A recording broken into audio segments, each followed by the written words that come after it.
Olá, caríssimos, eu sou Carlos A. Júnior e sejam bem-vindos ao projeto Um Quarto de Oração na nossa catequese destrinchada.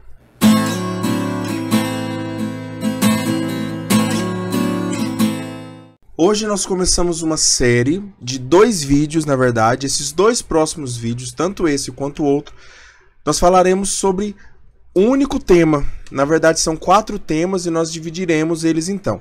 Então, serão divididos esses temas, né? Hoje nós falaremos sobre graça e justificação. Na semana que vem falaremos sobre mérito e santidade ou santificação, certo? Então, todos esses temas envolvem o mesmo artigo, envolvem a mesma ideia, que é essa graça e essa justificação do ser humano. Como o ser humano é justificado, como o ser humano recebe a graça. E é isso que nós vamos ver hoje, né? Então nós vamos ver sobre isto hoje aqui. Então nós vamos ver sobre graça e justificação. Mas antes de nós começarmos, eu quero te convidar a se inscrever no canal, deixar o seu like, compartilhar esse vídeo com outras pessoas e assistir o vídeo até o final, que é o mais importante, não só para mim, mas para você também, assistir o vídeo até o final. Então, é isso. Vamos para o vídeo agora, vamos abrir o nosso conteúdo aqui. Nós falaremos sobre essa ajuda de Deus, né? Como Deus nos ajuda, como vocês estão vendo no título aí, como Deus nos ajuda a entrar no shape. Como Deus nos ajuda a nós sermos justificados. Porque na verdade é isso, né? Essa justificação é nos tornar justos, nem de mais, nem de menos. Eu estava lendo hoje um livro sobre da Filoteia, de São Francisco de Sales, e ele falava justamente isso, né? Os animais, eles sabem que eles correm risco tanto quando eles estão magros demais, quando eles estão gordos demais. Porque eles sabem que magros demais eles são fracos, gordos demais eles são lentos. Então precisa haver uma moderação.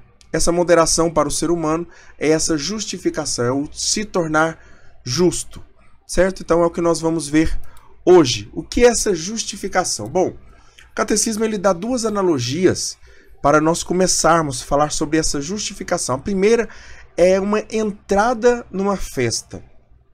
E a segunda é ser enxertados na videira. Vamos olhar então essa primeira analogia que o catecismo nos diz. Sabe quando você está na porta de uma festa e o segurança pede o seu convite? Aí vem o dono da festa e diz: ele está comigo. É assim que o Espírito Santo faz ao nos introduzir na justificação. Então, nós só entramos na festa porque nós temos o Espírito Santo. Somos batizados, aqueles que são batizados têm o Espírito Santo. Basta ter o Espírito Santo? Basta estar com o Espírito Santo? Não. Precisa-se ter uma configuração ao Espírito Santo. Precisa ser configurado ao Espírito Santo. Então, é necessário ser guiado pelo Espírito Santo, é necessário ter os fundamentos básicos, né? Ser guiado pelo Espírito Santo não é só ouvir a sua voz, mas também obedecer a sua conduta, obedecer a sua voz. Eu falava esses dias para um grupo de jovens e dizia, né?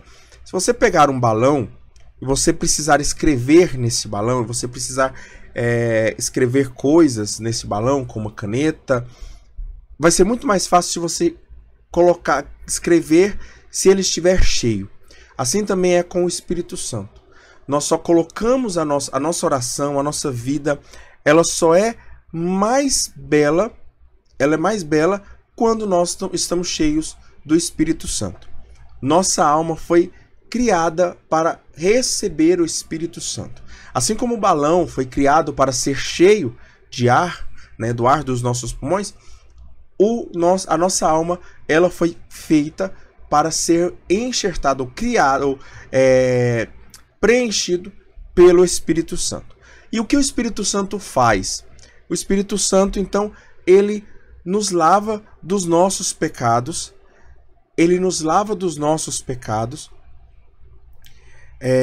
e também ele nos comunica a justiça de Deus pela fé em Jesus Cristo. Ou seja, aquilo que Jesus é, o Espírito Santo comunica a sua justiça por Deus Pai em nós. Isso ele acontece através do batismo. Isso acontece, então, através do batismo, certo? A segunda analogia que o catecismo vai dizer é esse enxertados, sendo guiado pela palavra de Deus, pelas parábolas de Jesus, né, pelos ensinamentos de Jesus. Ele é a videira e nós somos os ramos. Mas é o Espírito Santo que vai enxertar. Sabe quando o jardineiro ele coloca um galho que não pertencia a uma árvore, ele enxerta esse galho ou uma outra planta dentro de uma árvore para que ela produza, para que ela dê vida para aquele galho? Então é da mesma forma aqui. É esse processo de ser enxertado, algo que estava fora, ser colocado para receber a vida daquilo que tem vida. Daquilo que tem vida. O galho por si só não tem vida. Ele precisa de algo para nutrir a sua vida. Nós precisamos de Jesus. O Espírito Santo então nos enxerta nessa videira. Se morremos para o pecado e se ressuscitamos para a vida nova. Então existem essas duas condições. Primeiro, morrermos para o pecado. Segundo, ressuscitarmos para a vida eterna. Certo? Então, o que é esse morrer para o pecado? Morrer para o pecado é não existir mais para o pecado. É lutar contra o pecado sempre. É dizer, sabe quando a gente está brigando, quando as pessoas estão brigando, né, com alguém, e aí fala assim, você morreu para mim. Ou seja, você não existe mais para aquela pessoa, você não quer saber mais daquela pessoa, você está cortando todas as relações com aquela pessoa. Morrer para o pecado é isso, é cortar as relações com o pecado. Isso não significa que nós não vamos pecar, isso não significa que nós não vamos continuar pecando. Mas isso significa que eu estou lutando contra. E segundo critério é ressuscitarmos para uma vida nova. Porque não basta só não praticar o mal. É preciso praticar o bem. É preciso praticar o bem. Então o ser humano é convidado não somente a não praticar o mal, mas também praticar o bem. Nessa luta, nessa união, nessa relação com o Espírito Santo. Nós nos tornamos, então, parte da paixão de Cristo. Então, quando nós morremos e ressuscitamos, nós tomamos o mesmo movimento de Jesus, que morre e ressuscita. Morre na sua vida para nos salvar do pecado, assim como nós morremos para nós sermos salvos deste pecado. Mas também ressuscitamos para uma vida nova, para fazer o bem, para sermos um novo homem, uma nova mulher. E nos tornamos então semelhantes, fazemos parte dessa paixão de nosso Senhor Jesus Cristo. Correto? Aqueles em que habita o Espírito Santo são divinizados, pois participam da natureza divina. Vocês se lembram que lá no Gênesis, quando Deus ele vai... quando Deus não, na verdade, quando a serpente vai dizer que o ser humano que vai oferecer fazer a tentação para Eva e tudo mais, aquela coisa, ele fala assim: não, vocês serão como deuses. Deus, então, ele tinha esse plano para que nós vivêssemos uma comunhão com ele. Não que nós sejamos deuses, mas que o Espírito Santo nos diviniza, ou nos dá características divinas, a ponto de nós sermos confundidos com Deus. Isso não confundidos de uma forma ruim, de uma forma que as pessoas vão largar Deus, e não. De uma forma boa, de uma forma que ao olhar para nós, os outros veem Deus.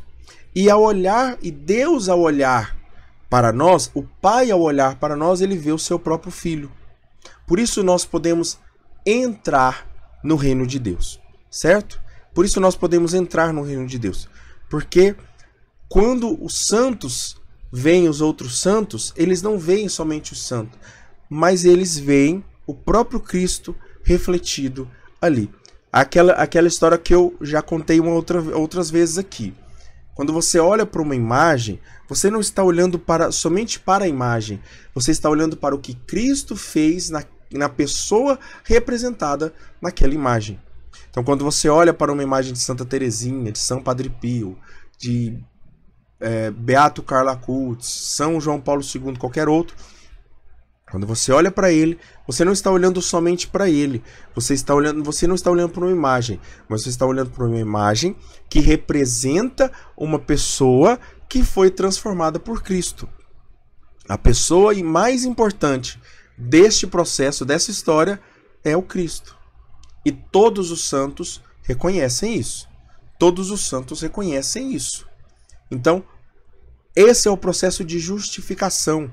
Quando nós nos assemelhamos a Cristo, quando nós permitimos que Cristo, através do seu Espírito Santo, trabalhe em nós e nos divinize, certo? Então, qual é o trabalho do Espírito Santo particularmente? Ele vai ter 3 trabalhos, 3 movimentos. Trabalhos não seria uma forma correta de dizer, como se ele faz, como se fosse uma casa dividida e cada um faz o seu trabalho. Não. O Espírito Santo faz em comunhão com o Filho e com o Pai, né? Mas o que eu estou dizendo esse movimento é próprio do Espírito Santo que habita em nós. Os movimentos que o Espírito Santo causa em nós, o primeiro movimento é a conversão. O segundo, depois de nos converter, ele vai nos desligando do pecado. Sabe quando você... E aqui entende o seguinte. A conversão, imagina uma pessoa no mato fechado. Sabe quando tem aqueles montes de carrapicho e vai grudando na... Quanto mais a pessoa ficar no mato, mais carrapicho vai grudar na perna dela, mais carrapicho vai grudar na roupa dela, e mais ela vai ficar suja, mais ela vai se tornando mato ali, né? Então, ela vai, propriamente falando, ela vai se enchendo de coisas ali do mato. A conversão é quando o Espírito Santo tira essa pessoa do mato. O segundo passo do Espírito Santo, o segundo movimento do Espírito Santo, é esse nos desligar do pecado. E aí o que é? É o processo mais demorado para o homem. Para o Espírito Santo também, né? Quanto mais o homem permite-se, deixa livre o Espírito Santo para agir, mais rápido acontece. Porém, existem coisas que ainda vão ser mais demoradas. O que é esse processo de desligar do pecado? É quando depois de tirar do mato, você vai pegando aqueles carrapichos, né?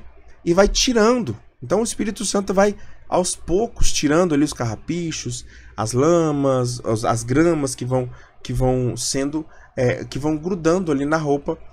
E por fim, o Espírito Santo nos acolhe na justiça.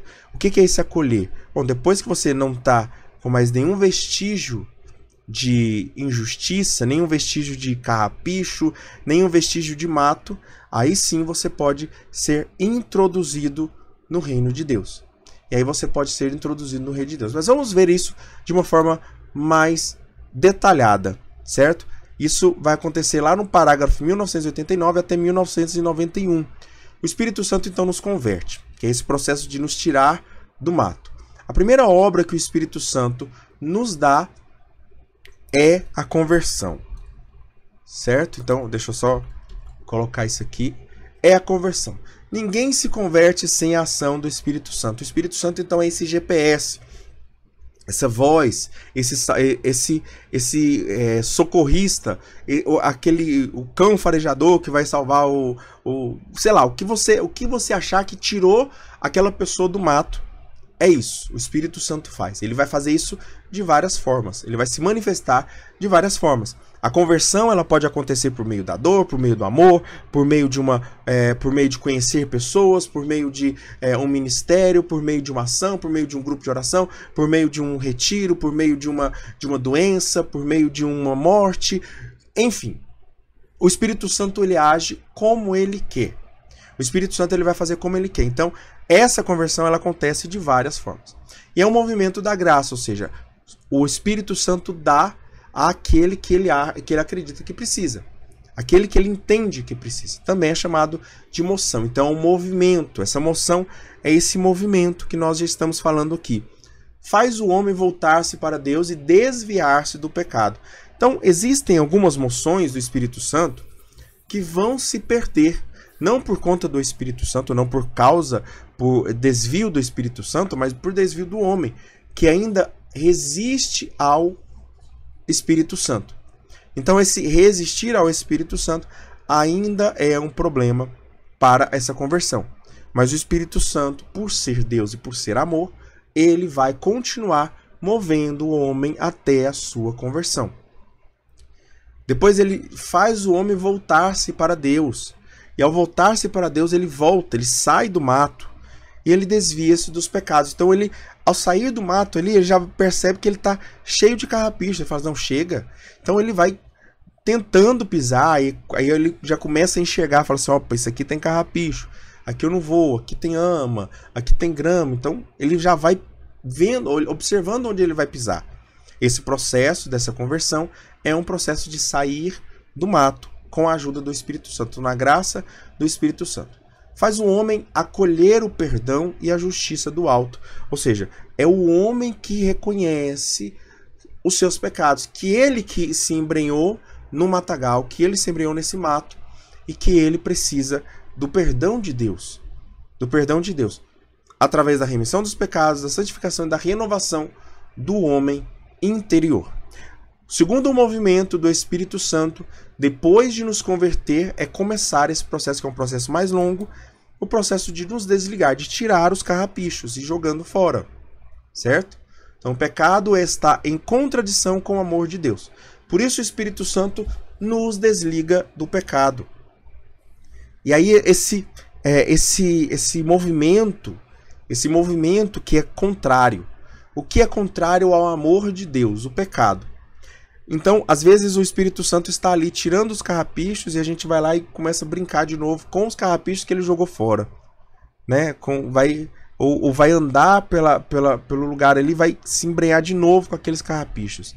Então isso a gente precisa deixar o Espírito Santo agir e não voltar, não olhar para as cebolas do Egito novamente. E é um chamado ao perdão. Esse chamado do Espírito Santo é um chamado ao perdão, à reconciliação com Deus e à liberdade da escravidão. A liberdade da escravidão e a cura do pecado. Então ele faz esse convite a nós sermos perdoados, a nós sermos reconciliados com Deus, a nós nos tornarmos livres da escravidão e a nós sermos curados do pecado. Às vezes o carrapicho ele gruda, pega na perna, machuca, corta, ou às vezes é um espinho que feriu mais, que machucou mais, um ferimento mais grave, algo que realmente seja mais sério. Então pode tudo acontecer dentro do mato, mas o Espírito Santo ele vai trabalhar para que tudo isso cure, para que tudo isso seja sanado nessa situação. O terceiro e último movimento do Espírito Santo é então essa justificação. A justificação então é ao mesmo tempo o acolhimento da justiça de Deus pela fé em Jesus Cristo. Então, quando eu acredito, creio em Jesus Cristo, quando eu dou esse passo de acreditar em Jesus Cristo, eu começo a dar o passo também para me assemelhar a Jesus. Então essa justiça é aqui uma retidão do amor divino, ou seja, eu vou entrar numa linha reta que se chama o caminho, que é esse caminho, que é essa conversão, o caminho que é Jesus, que é a personificação do amor divino. Na verdade, é o próprio Deus, né? Falar que é uma personificação é grosseiro demais. Mas é o próprio Deus. Então, quando eu caminho os passos de Deus, de Cristo, eu estou me assemelhando a Ele. Eu estou acolhendo a sua justiça. Porque eu creio. Se eu creio, eu vivo como Cristo. E aí existem muitas coisas que vão acontecer. Por exemplo, eu acolhi Jesus Cristo. Tá, eu acolhi Jesus Cristo, então agora eu vou seguir os mandamentos. E é o que nós vamos falar posteriormente, né, daqui umas 5 semanas, eu acho que 4 semanas, nós começamos os mandamentos, de fato. Essa é apenas, isso aqui, né, que nós estamos fazendo da terceira parte do catecismo, é apenas uma introdução dos mandamentos, que é muito importante para nós entendermos o processo todo, certo? com essa justificação são difundidas nos nossos corações a fé, a esperança e a caridade. Então, a partir dessa justificação, nós vamos começando então a ter esse processo de receber, crescer na fé, crescer na esperança e crescer na caridade. Fé, esperança e caridade são as virtudes teologais, que nós já falamos sobre elas, e nós voltaremos a falar, porque elas são de extrema importância.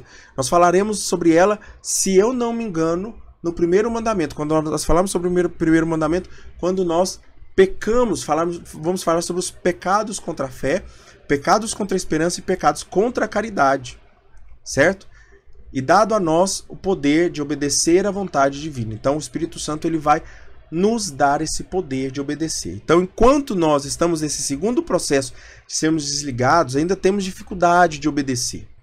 Aqueles que já têm um acolhimento da justiça de Deus e que já são, como diria São Paulo, como disse São Paulo, já não sou eu que vivo, é Cristo que vive em mim, essa pessoa ela já está nessa terceira fase, que é esse acolher a justiça de Deus, certo? Mas o que é então essa justificação?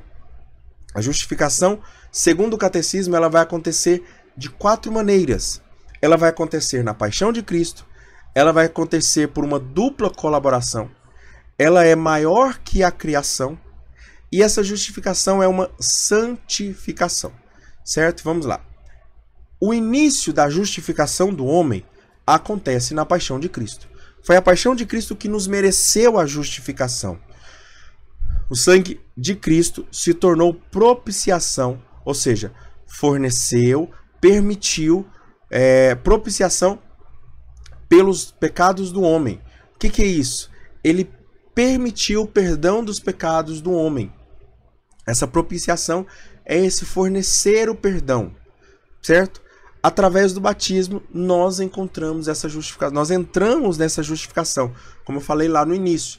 Através do batismo, nós entramos nesta justificação, correto? A justificação é sermos, então, conformados, ou entrarmos na forma. Por isso o termo que eu coloquei o título aqui, entrar no shape com a justiça de Deus. Então, eu agora vou usar as roupas de Deus, né? Usando um antropologismo de Deus, que é errado em alguns pontos, mas para a catequese não. Para a catequese não é errado. Então, eu posso usar a antropologia para explicar Deus, né? Deus não usa calças, a gente sabe disso. Deus não tem um corpo, a gente sabe disso. Deus não tem mão, dedo, mas a Bíblia diz que Deus escreveu com seu dedo os mandamentos. Então, usar da antropologia é útil quando você usa para a catequese, para o ensino, para a doutrina. Então, da mesma forma, é esse entrar, é ter o mesmo shape de Jesus. Se eu não me engano, o título, a foto a thumb, né, desse vídeo é justamente duas pessoas semelhantes, né, duas pessoas com o rosto de Jesus. É como se Jesus estivesse ali ajudando o outro, se não for nesse, é nos próximos, ou em algum próximo desse. Mas eu acho que é nesse mesmo. É exatamente isso, essa imagem. Essa imagem. É Jesus nos ajudando nessa academia, a entrar no mesmo shape que ele. Certo? Ter o mesmo shape que Cristo. Então, essa justificação, ela não acontece somente de uma parte de Jesus. Ou só da nossa parte. Ela é uma dupla colaboração. Então, quando você vai na academia, tem um personal que te ajuda, ele te dá instruções. Mas se você não fizer a sua parte, não vai adiantar nada. Tem também você fazer a sua parte. Mas se você só fizer a sua parte sem a ajuda de um profissional, você não vai alcançar os resultados que você quer. Na verdade, você não vai nem saber os resultados que você quer. Então, existe uma dupla colaboração.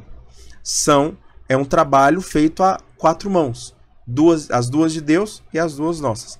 Estabelece então essa colaboração entre a graça de Deus, que nos convida à conversão, ou seja, é o personal trainer que nos ajuda, e também a liberdade do homem que deve assentir com a fé na palavra de Deus.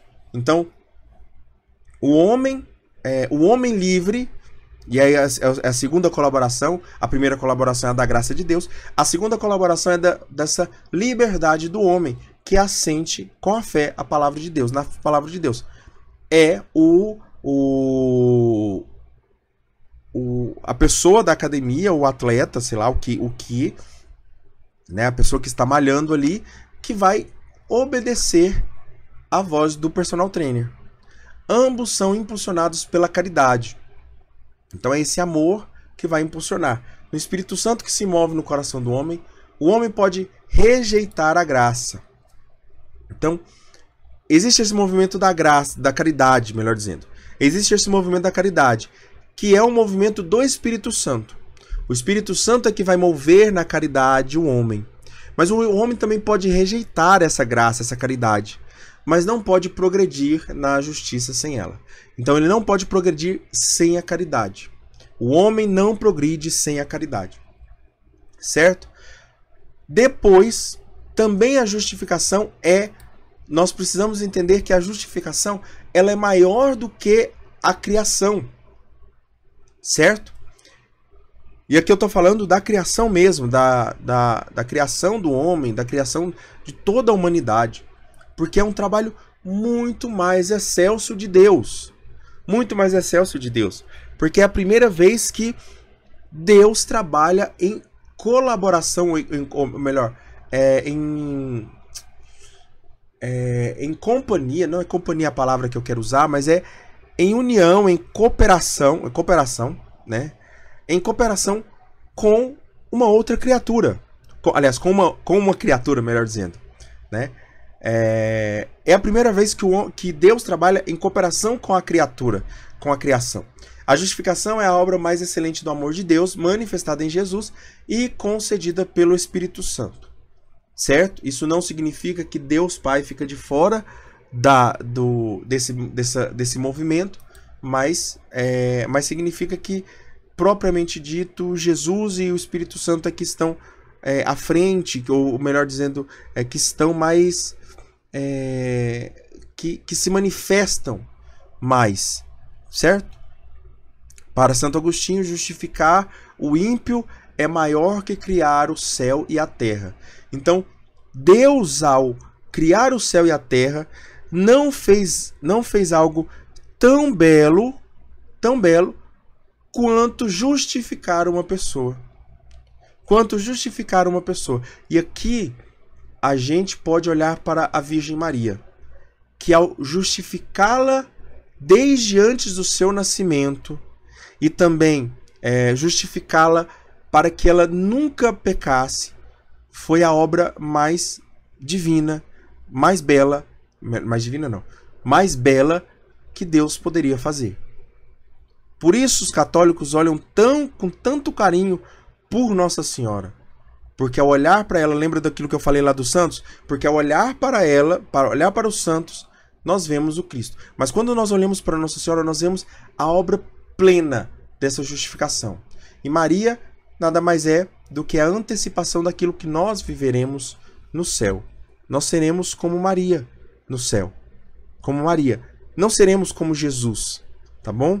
Não seremos como Jesus porque nós não seremos Deus no céu.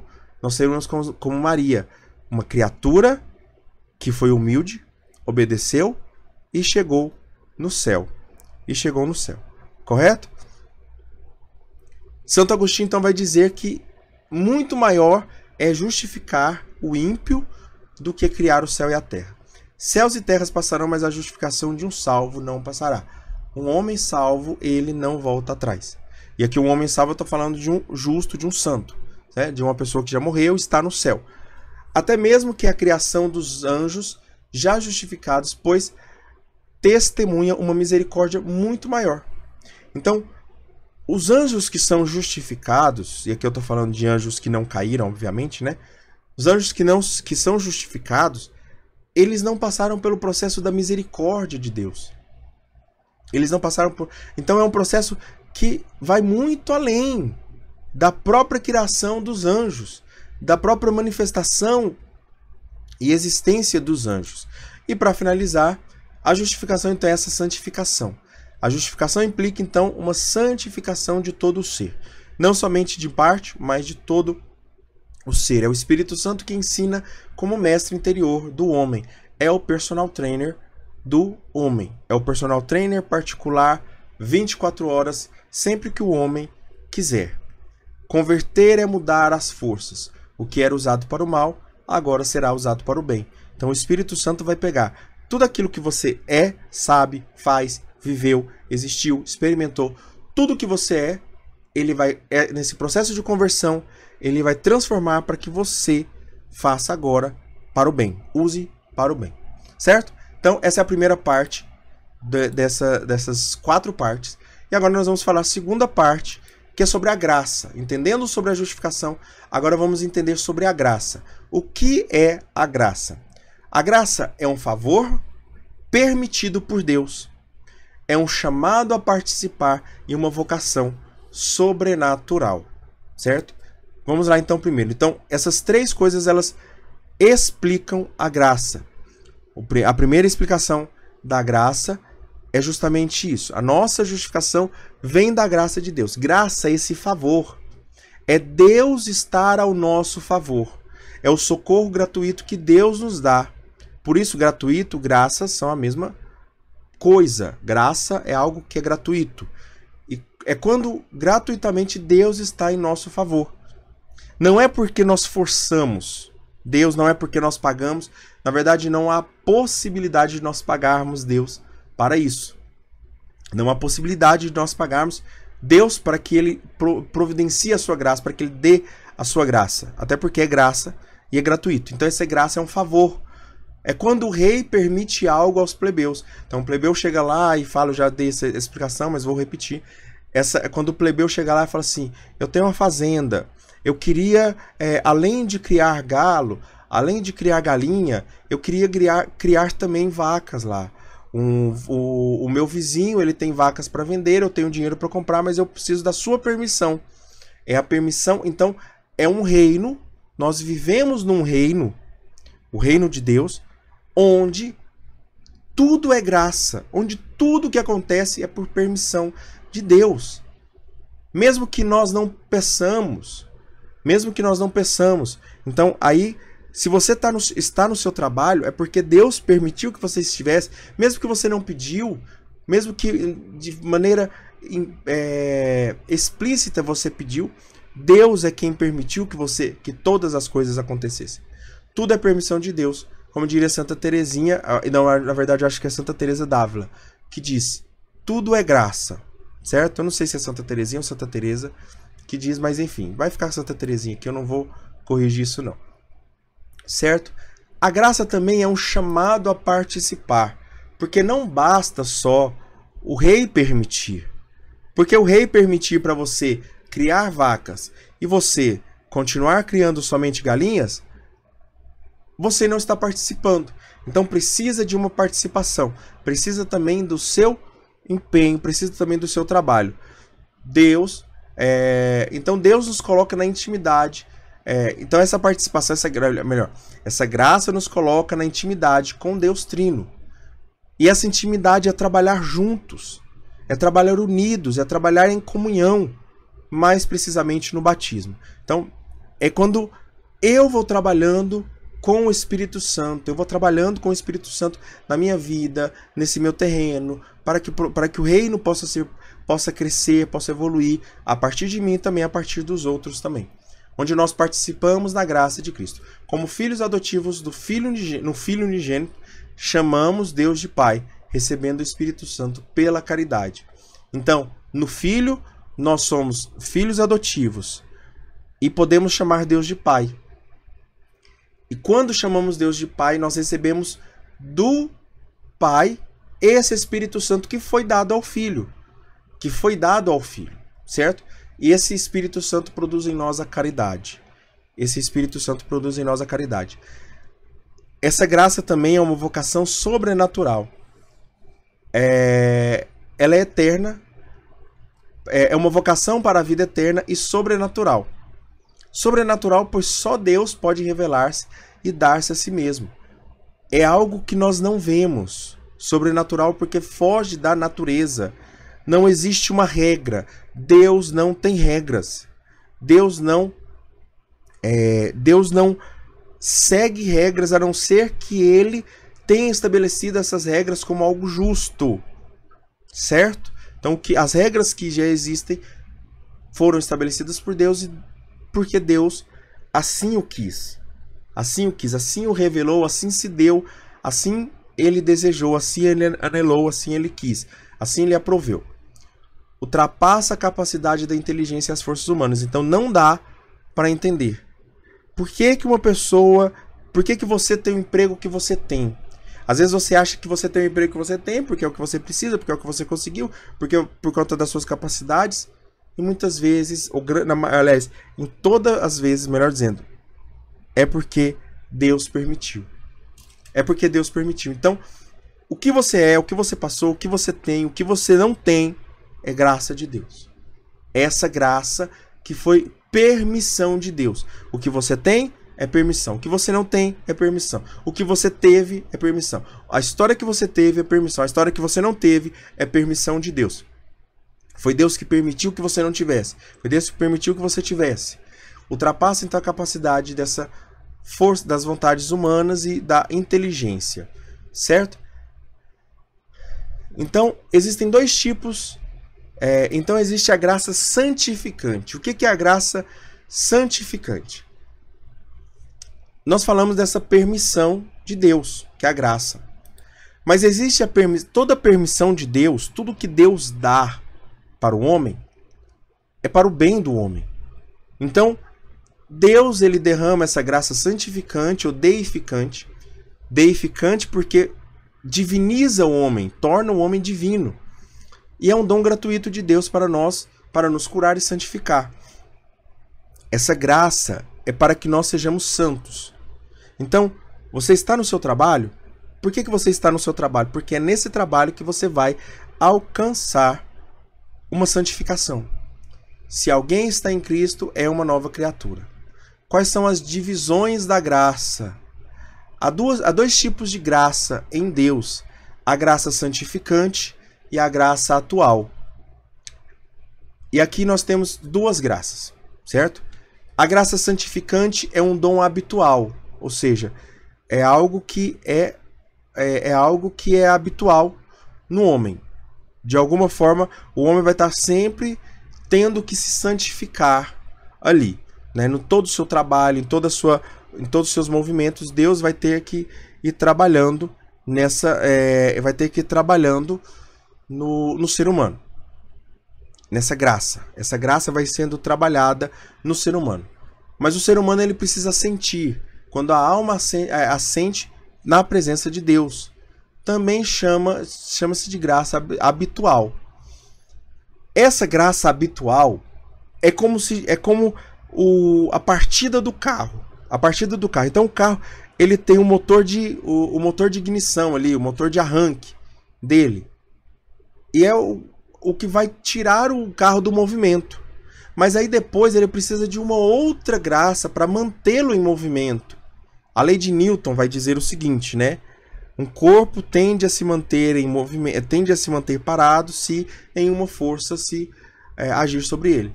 A força que age sobre o ser humano é a graça habitual para movê-lo, para tirá-lo da inércia. A graça que o mantém na inércia é a graça atual. Então existe, por exemplo, eu tenho esse microfone aqui, ele está parado, certo? Nenhuma força não, a força da gravidade está sobre ele, mas a força da mesa está sustentando ele para cima. Isso é física, né? Enfim, não vou entrar muito nisso não, mas quando eu movimento ele aqui, tá vendo que ele está movimentando?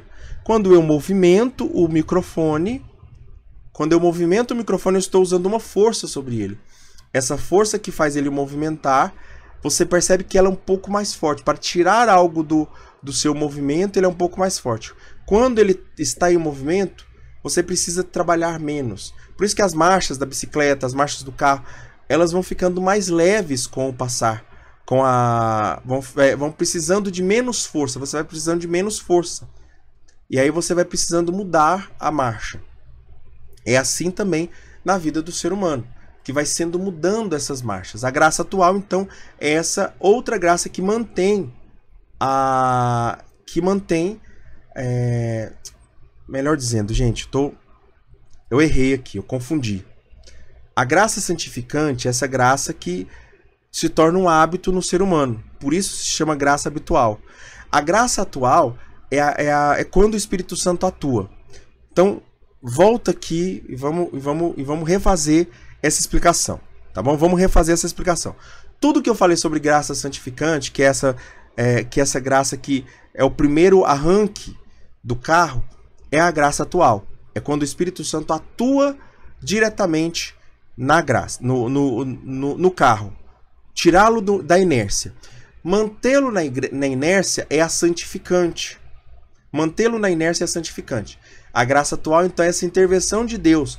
Quando Deus converte, quando Deus fala assim, olha, ele está indo para um caminho e ele intervém. Fala assim, agora você vai por esse outro caminho. A santificação é essa subida, essa continuação. A graça santificante é essa subida. A graça atual é quando o homem está descendo e o Espírito Santo fala assim, não, por aqui não, por aqui. E você vai subindo de novo, certo? Para fazer a alma se converter a Deus ou para santificar a alma. Como nós recebemos essa graça? Nós recebemos essa graça, então, até para receber a graça, o homem precisa da graça divina, que suscita e sustenta a nossa colaboração na justificação. Deus faz a sua parte e a nossa também. Então, até mesmo o movimento do homem, todas as ações do homem, elas são movimento de Deus no homem. Elas são movimento de Deus no homem. Então, por isso, nenhum santo pode ser olhado como se fosse ele que é o bom da história. Jesus disse, só Deus é bom. Para o jovem rico. O jovem rico perguntou, como eu vou ser bom? Só Deus é bom. Certo?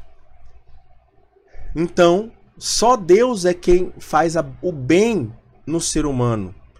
Nem o bem que o ser humano faz é próprio do ser humano. Pertence a Deus. Deus então começa, Deus então mantém e Deus termina a obra. Não fazemos mais do que cooperar com Deus que trabalha. Obviamente. Lembra lá daquele exemplo que eu falei sobre o médico, né? Se você vai no médico e não mostra suas feridas, não fala os seus sintomas, vai ser difícil o médico te ajudar. Então, da mesma forma, se nós não colaboramos com Deus, é impossível Deus agir e manifestar a sua santificação em nós. Essa graça em nós. Certo? Você pensar no pecado contra o Espírito Santo. Que é o pecado? O que é o pecado contra o Espírito Santo? É quando nós não colaboramos com a santificação, com a deificação do Espírito Santo nas nossas vidas. Para finalizar, qual é a resposta do homem em relação à graça? Quando o homem recebe a graça, qual é o movimento? O que o homem precisa fazer? O homem precisa, então, recebê-la na sua liberdade, receber a graça na sua liberdade. Deus que livremente chama e espera, Deus livremente chama e espera que o homem espera uma resposta livre do homem. Essa resposta faz o homem conhecer e amar a Deus. Essa resposta, então, faz o homem conhecer e amar a Deus. Só o fato do homem responder, eis-me aqui, já é uma resposta. E esse eis-me aqui faz o homem entender. Esse eis-me aqui eu estou falando para alguém. Logo, esse alguém é Deus. Porque eu sei que é Deus que está me chamando. Então eu conheço mais a Deus. Eu respondo mais a Deus. E eu estou pronto para o que Ele quer. Conhecer e amar. Só é livre. Só é livre a alma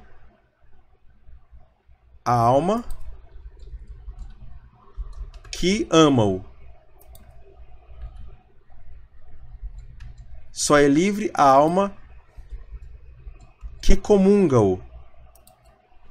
Só é livre a alma que conhece-o, que conhece a Deus. Só é livre a alma que ama, só é livre a alma que comunga, só é livre a alma que conhece a Deus. Deus então coloca no homem a aspiração, só ele pode satisfazer.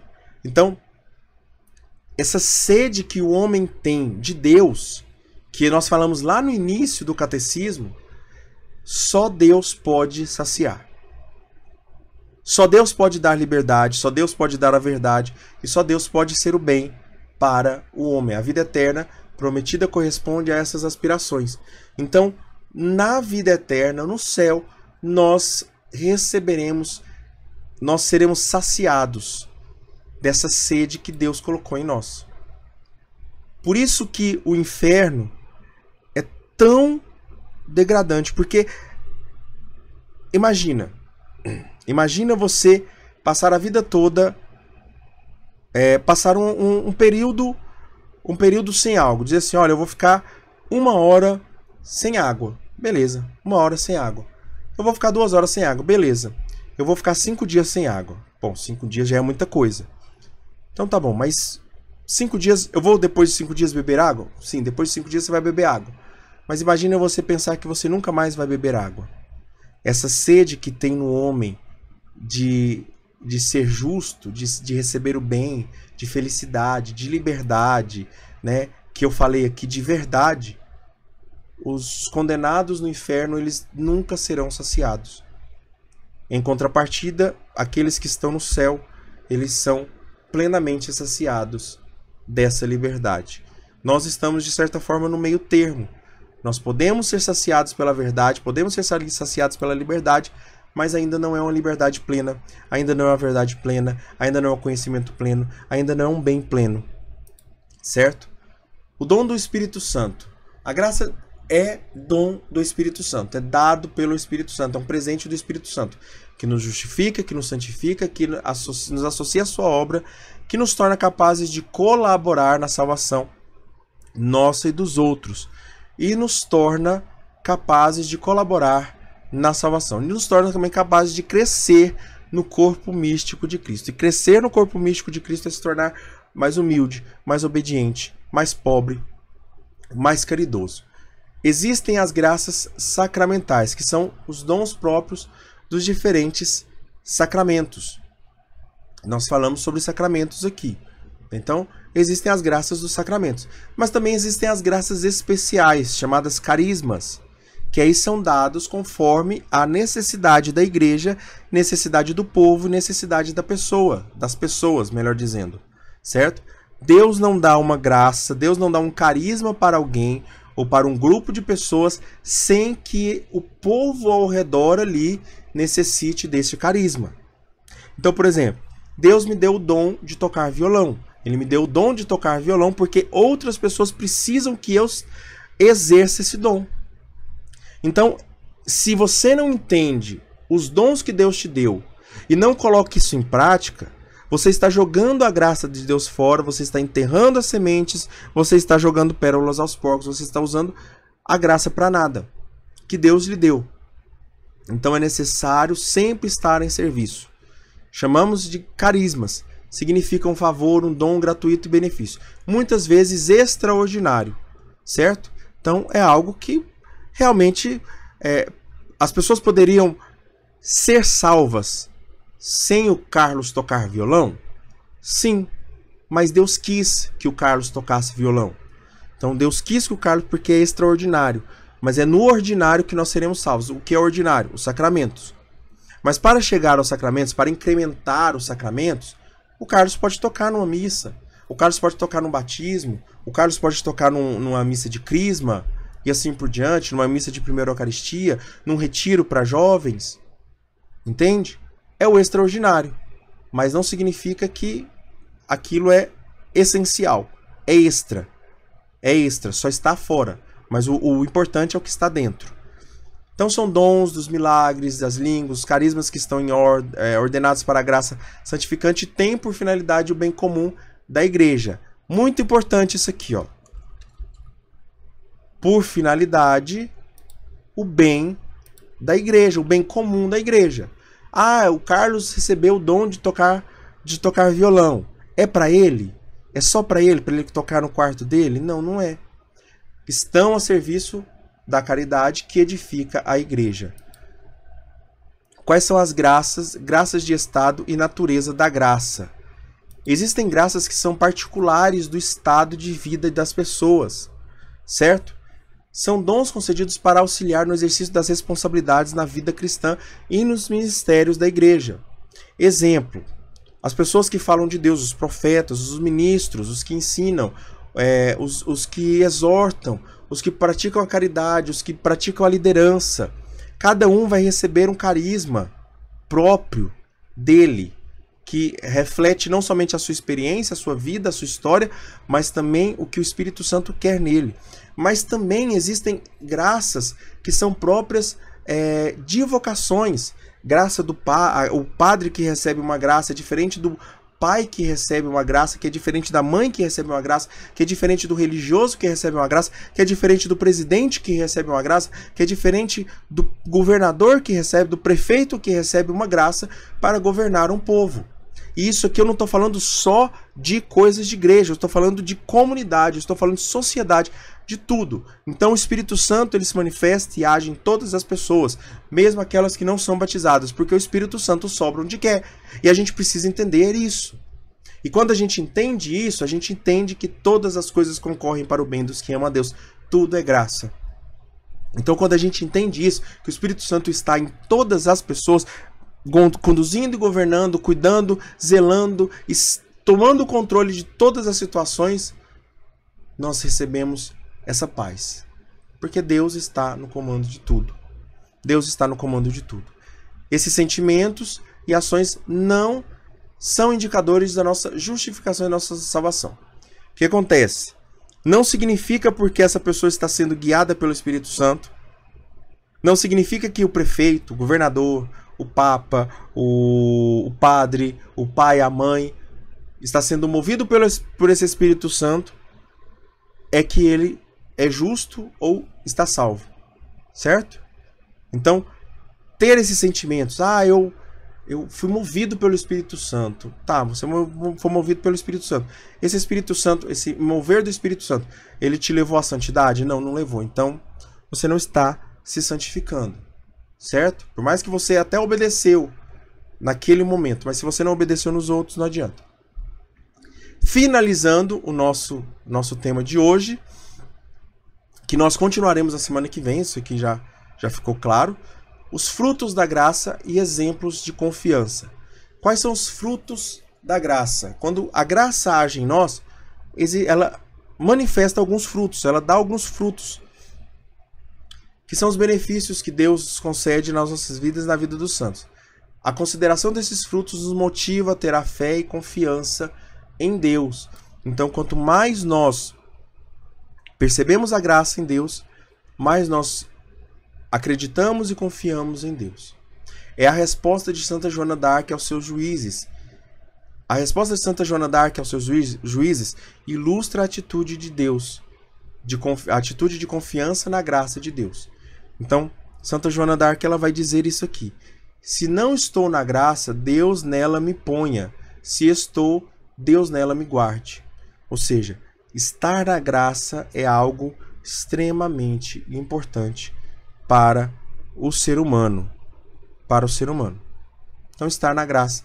Se não estou, que Deus me ponha. Se estou, que Deus me guarde. Ou seja, é sempre um movimento de Deus. Santa Joana d'Arc reconheceu isso para os seus juízes, porque ela foi extremamente injustiçada. Certo? Então nós finalizamos a aula de hoje, nós finalizamos nosso encontro de hoje.